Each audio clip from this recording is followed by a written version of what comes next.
Hello, Fiona. Delighted to be chatting to an award-winning screenwriter, film producer, and novelist. Myself and Steve here. Thank you very much. It's lovely to be here. Hi Fiona, good to meet you. And Hello, I believe Steve. How are you? yeah, I'm good, thank you. I believe you're in Galway in Ireland now, even though you are Scottish. I'm sure you can tell us how all that panned out. Yes, so I'm in County Galway. Actually in a little town called Kinvara on the border of Clare and Galway. And I moved over here when I was 21. Uh, I set up a subsidiary office for my father over here. But I'd always had a sort of draw to Ireland. I always loved the music and the people, and so I was delighted to be in the west of Ireland. And Galway City was where I went first, and it was just such a fun place to spend your 20s. And then later, I love the city, but I'm a big country girl at heart, and I moved out to Canberra, and this town is full of life, full of great music, and lots of artists and novelists live here, and musicians, and it's a wonderful place to live. It's a great spot. Well, I was going to say it's probably a different pace to Glasgow. Glasgow, Glasgow has got a terrible reputation sometimes around the world, you know.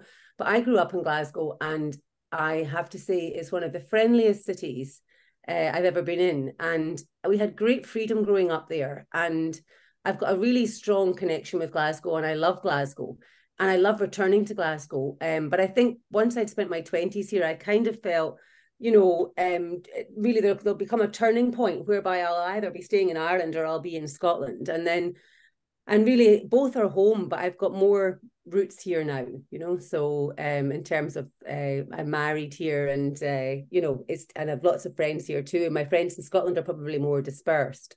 Yeah, Fiona, before we talk about your writing, which we're going to focus on with this book behind me, The Chancer, tell us what you do to relax. Any hobbies? Your excellent website, FionaGrahamWriter.com.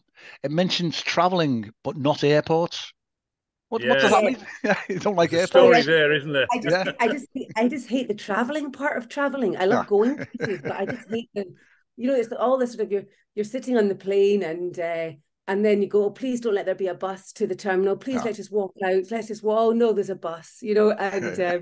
so that is that, and waiting for your bag, and oh Yeah. God, Yeah. Yeah. I just find that side of traveling really tedious. Although it's a good time to read. That's the great thing about True. traveling, is I get to read lots. But I just I love going places, and I tend to be on the go quite a lot. So which makes me even more kind of fed up with airports. Don't blame you. Yeah. Yeah, to Yeah. relax. I don't know.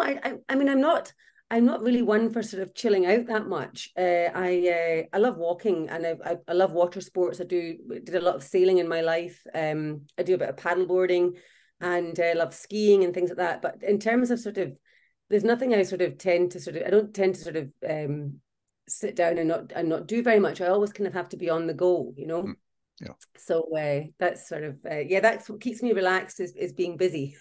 Okay. Okay, yeah. Well, we will come on to your book shortly, but just want to focus on your award-winning film, Songs for Amy. Having your creation up there on the big screen must be a dream for any writer, you know. But tell us about the origins of this. Did it actually start out the screenplay as a novel, or was it purposely written as a No, play? it was written as a screenplay. So I started writing screenplays, and I was really lucky to go on a course from a guy called Lou Hunter, who was the dean of UCLA screenwriting.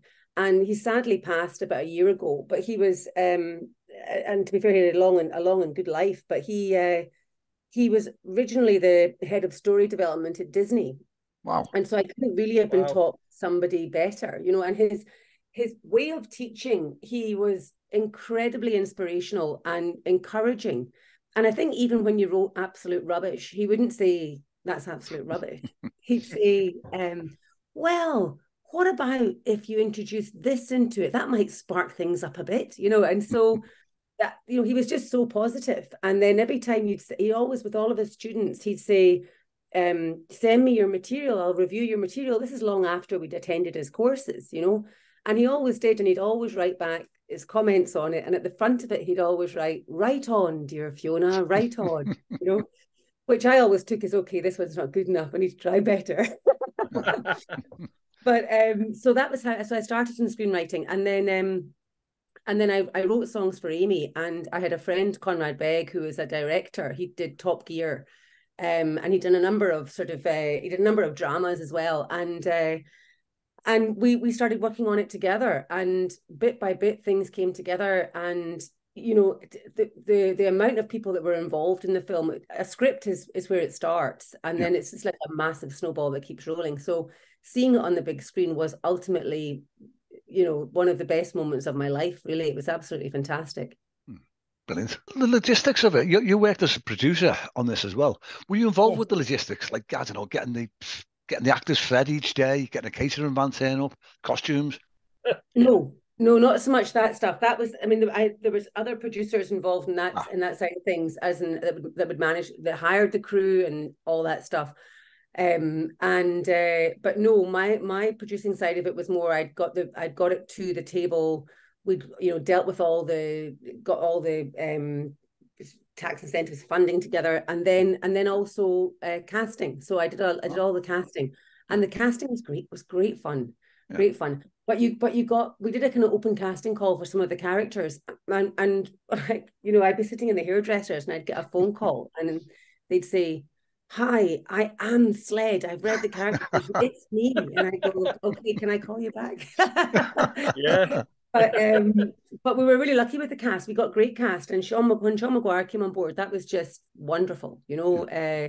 So we had him, and we had some other fantastic cast, like we had Barry Ward, who's a terrific actor, and Ross McMahon and Kevin Ryan and Lorna Anderson. So we were, I mean, and then we got in the smaller parts, we had James Cosmo from Game of Thrones, which was brilliant, and Patrick Bergen. So it was just absolutely super. And then we had a real struggle trying to cast a famous band that were part of the cast. And then I managed to bump into the Alabama Three. And so I ended up having a few drinks with them, and by the next day they were cast in the film. So it was just, you know, it was just a kind of crazy time, but all good. Brilliant. Yeah. Can I ask, we mentioned travel before, how much you enjoy it or not? Did the success of the film lead to a lot of international travel? Like, you went to picking up the award, the Outstanding Achievement in Filmmaking Award at the Newport Beach Festival in California?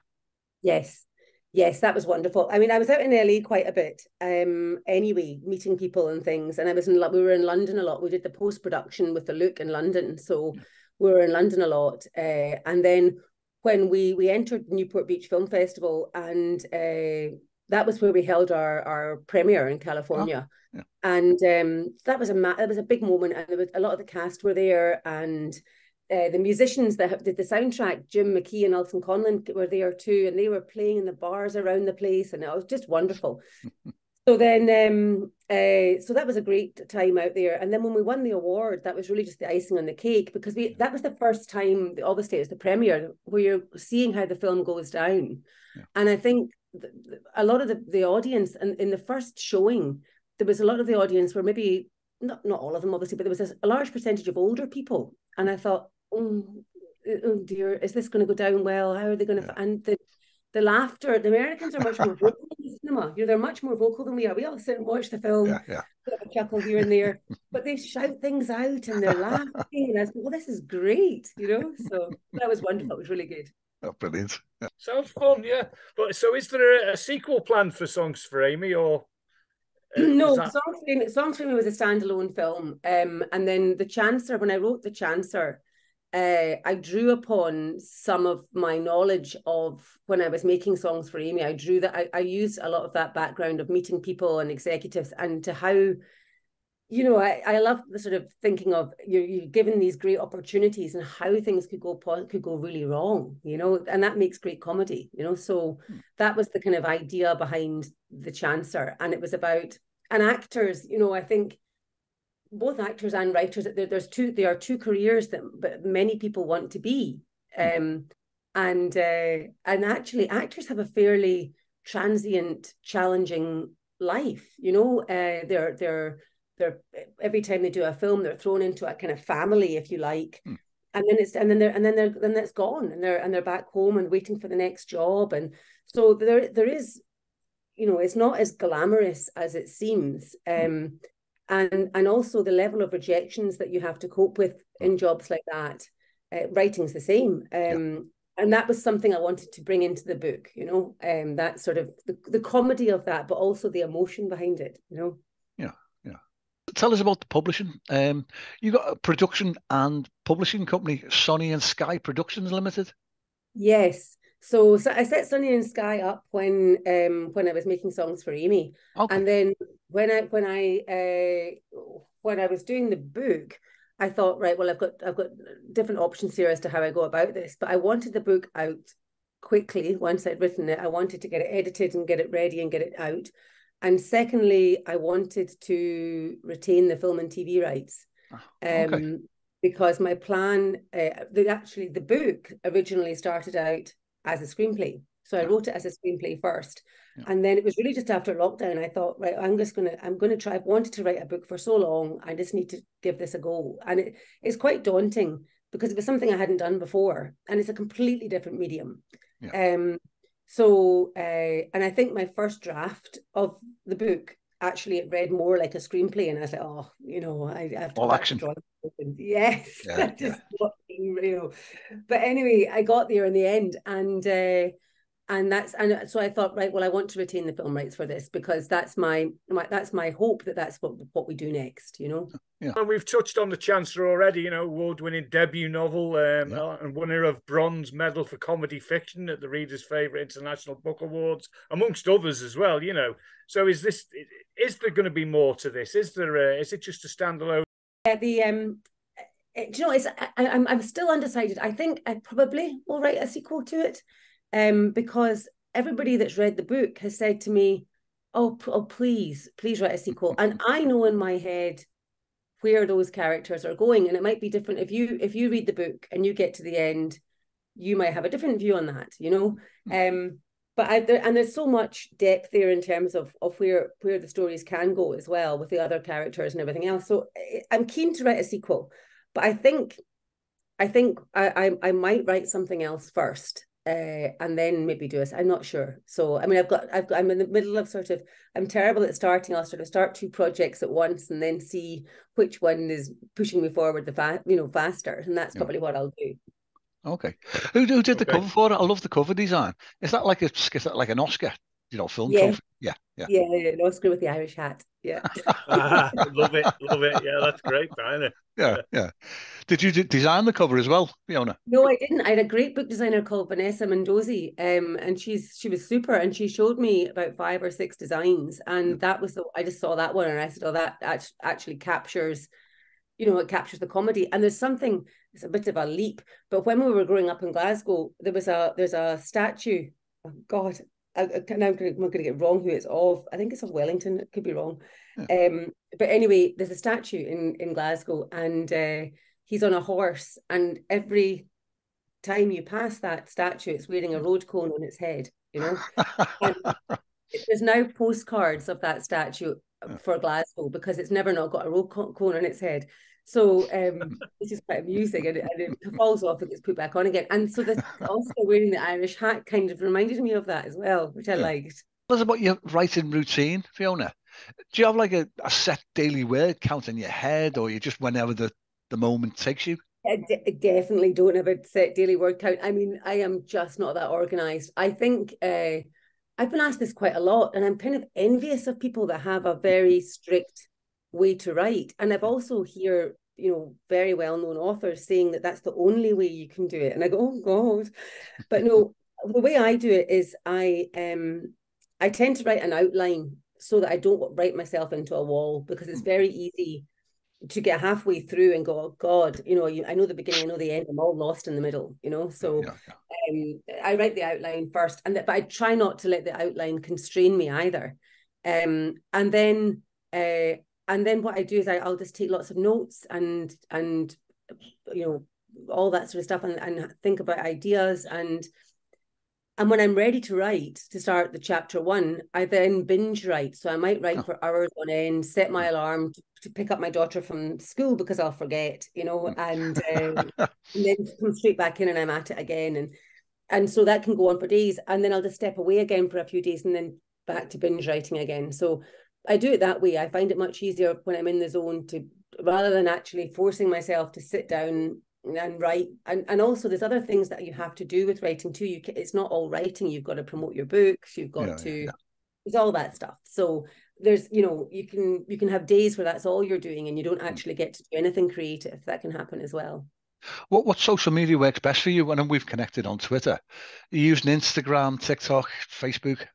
Yeah, I use Facebook and Instagram and Twitter. Twitter I find can be funny because I think, you know, you can have so many followers on Twitter and only a few folk will repost or actually read through their feed.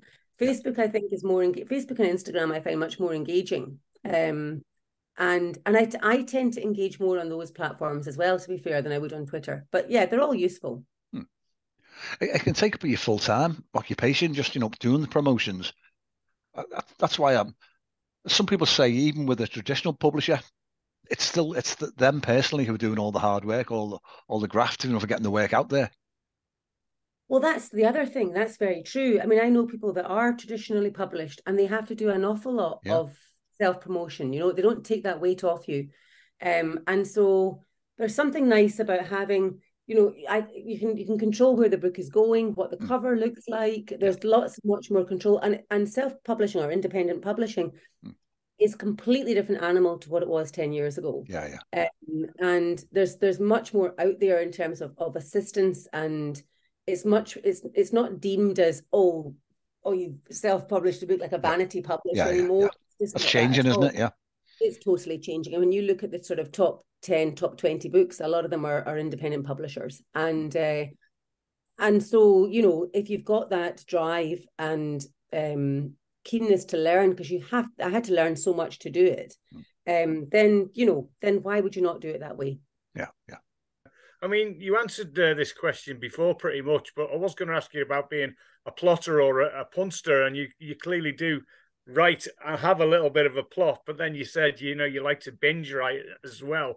Are you one of those as well as notes all over the house, or do you have just a diary to put things in when you think of something, or when you're out in your bag, you have a book or... I do have sticky notes all over the wall sometimes.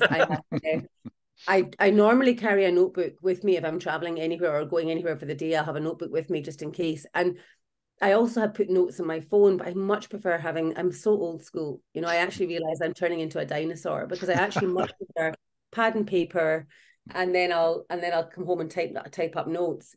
But I have bits of paper everywhere, and there's nothing worse than coming up with an idea and then panicking that you're going to forget it by the time you get home. Usually 3 o'clock in the morning. Absolutely. Absolutely. I write things down still to this day. It doesn't matter about computers. I've still got notepads all over the place, all over my coffee table, just in case. Yes. And I bought one of those sort of electronic notebooks. I thought, this is exactly what I need, because it saves me having like 10, 15 notebooks. And I find it useful. If, you know, I do find it useful, but it's nothing compared to writing in a notepad, you know? Bang on. Yeah, bang on. Couldn't agree more. The way I see that, Fiona, is in a way that's the first draft, isn't it? If you've got it written down in front of you, the hard copy, and then by the time you come to type it, you know, there's already an improvement on there. Yeah, oh no, I'll type straight into the computer. I don't write on paper. I'll always write my notes on paper. But I'm a lot faster at typing than I am at writing. So, and I wasn't trained. That's just from using the computer so much, you know. So, so no, I'll always type straight onto the computer. But my notes are always on bits of paper, bottom of the bag, you know, in my back pocket, you know, that sort of thing. Yeah. Can I ask? I've read on your website you had to create an IT. I'm going off on a tangent here, totally. Did what type of work were you doing? Development work? Were you a programmer? Were you doing IT support? No, I wasn't a programmer at all. In fact, it was quite funny because when I worked in IT, people used to say to me, "Oh, my computer's broken. Can you fix it?" And I go, "No." And then I'd say, "We've got people to do that for us." I worked very much in the business side, so I was sales and marketing. So, you know, I had to kind of learn the jargon of IT, and of course that evolves all the time.